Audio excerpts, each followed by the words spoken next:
想俾佢哋知，其實大家都冇去忘記佢哋，大家都有好好咁去記住佢哋。佢哋唔係就咁就逝去咗，就一啲痕跡都冇，而係大家成班香港人都一齊去深深咁樣記住佢哋喺心入邊，同埋好希望可以去彰顯翻一個公義喺度，提醒翻大家呢件事。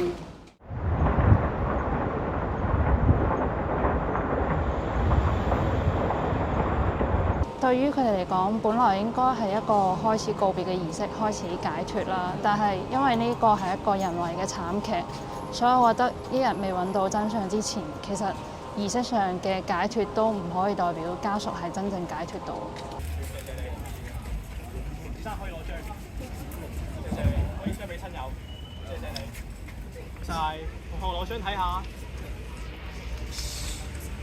大家知道我哋係一齊咩？喺呢個憤怒同埋哀傷之中，我哋可以一齊。但係佢之後佢話佢咁樣想，然後我同佢拗咗少少，之後咧。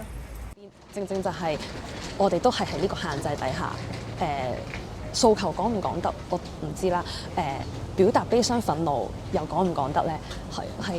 係好，我覺得嗰種悲痛係夾雜埋呢一樣嘢咯。